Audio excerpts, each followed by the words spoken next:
देशवासियों को और प्रदेशवासियों को, खासकर महिलाओं को आज अंतर्राष्ट्रीय महिला दिवस के अवसर पर मैं बहुत बहुत शुभकामनाएं देना चाहूँगी।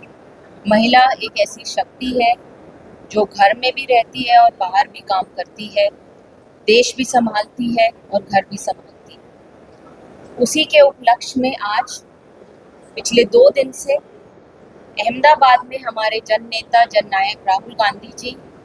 अपने कार्यकर्ताओं से संवाद करने आए हैं, पार्टी के लीडर्स से बात करने आए हैं, महिलाओं से मिलने आए हैं और उनको शुभकामनाएं देने आए हैं। जैसे कि आप जान रहे हैं कि अगले महीने 8 और 9 तारीख को हमारी पार्टी का अधिवेशन है, शिविर है। 8 और 9 अप्रैल को अहमदाबाद में, उससे ठीक 1 महीना पहले राहुल गांधी जी का यहाँ आना, अपने लोगों से जुड़ना, कांग्रेस पार्टी के मजबूत पार्टी वर्कर्स और पार्टी लीडर्स के साथ संवाद करना, ये एक उनकी चुनावी प्रक्रिया और जो आने वाला समय है उसकी तैयारी है। और आप जल्दी देखेंगे कि हमारी लीडरशिप, हमारे नेता राहुल गांधी जी गुजरात में अपना ज़्यादा से ज़्यादा समय देंगे और हम लोग अच्छी रणनीति बनाकर प्रदेश में ज़मीन पर उतरने का काम करेंगे। देखिए, वो एक आंतरिक मीटिंग थी, बहुत ही इंटरनल और प्राइवेट मीटिंग थी।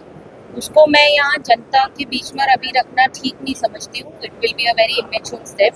और जो कुछ भी हम लोगों ने वहाँ चर्चाएं की हैं और जो बाहर फ्लोट हो रही हैं, मैं उनको सिरे से खारिज करती हूँ, क्योंकि इस तरीके की कोई भी चर्चाएं नहीं हुई हैं। हम लोगों ने अपने पार्टी लीडर से, राहुल गांधी जी ने सिर्फ सुनने का काम किया है। संवाद में अगर आज वो यहाँ आए हैं तो उन्होंने ज़्यादा से ज़्यादा अपने लीडर से, वर्कर से, डिस्ट्रिक्ट प्रेसिडेंट से सुनने का काम किया कि वो क्या चाहते हैं कि कांग्रेस पार्टी किस रणनीति से उतरे ज़मीन पर। बाकी और किसी भी तरीके की कोई बात नहीं की गई है। और आने वाले समय में हम लोग अपनी अच्छे से रणनीति बनाकर ठीक अधिवेशन के बाद कांग्रेस पार्टी ज़मीन पर उतरने जा रही है और अपनी नीतियों के साथ, और जो भी हम लोग आगे रोड मैप बना रहे हैं वो आपको जल्दी पता चल। રાહુલ ગાંધીજી જ્યારે કાલે સવારથી અમદાવાદ પધાર્યા છે, આ દેશના સંસદના આદરણીય લોકસભાના વિપક્ષના નેતા તરીકે જ્યારે ગુજરાતમાં અમદાવાદમાં પધાર્યા ત્યારે આપ સૌએ જોયું કે ખૂબ જ મોટી સંખ્યાની અંદર અમદાવાદ એરપોર્ટથી લઈને કાલે રાજીવ ગાંધી ભવન ઉપર, ગુજરાત પ્રદેશ કોંગ્રેસ કાર્યાલય ઉપર જે ગુજરાતના ઇતિહાસમાં પહેલી વખત તાલુકાના પ્રમુખોથી લઈને જિલ્લા, પ્રદેશ અને તમામ જે પણ આગેવાનો છે તમામ લોકો સાથે સતત સવારથી જ અને સાંજ સુધી રાહુલજીએ વન ટુ વન વ્યક્તિગત રીતે તમામ લોકોનો અભિપ્રાય જાણ્યો, કઈ રીતે ગુજરાતના પ્રશ્નોને વાચા આપી શકીએ,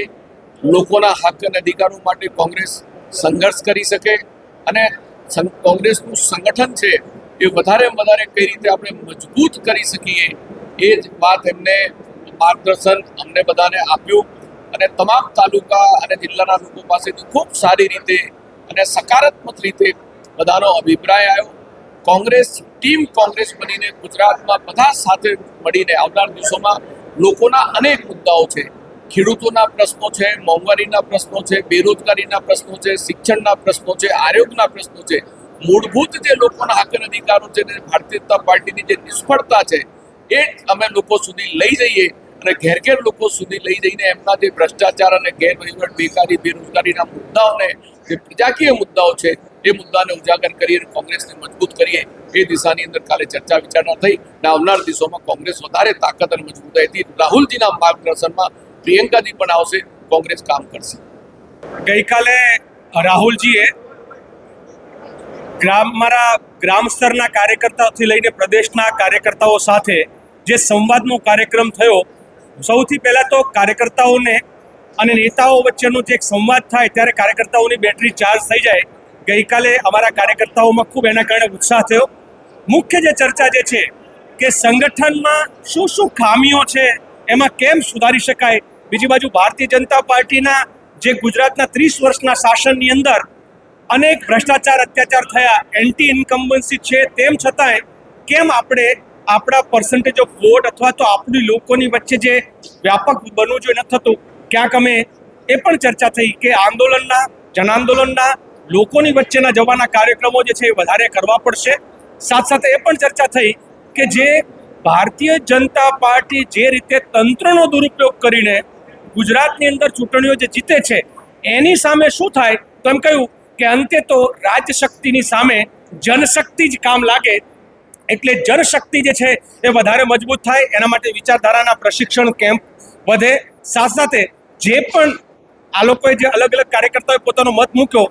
જ્યાં જે વ્યક્તિ કોઈ પણ પ્રકારનું કોમ્પ્રોમાઇઝ સાથેનું પોલિટિક્સ કરતો હશે એ હવે કોંગ્રેસમાં નહીં ચાલે અને એવા કાર્યકર્તાઓને એક પછી એક દૂર કરવામાં આવશે. આ કાલના સંવાદનો આમ નિષ્કર્ષ પણ કહી શકાય.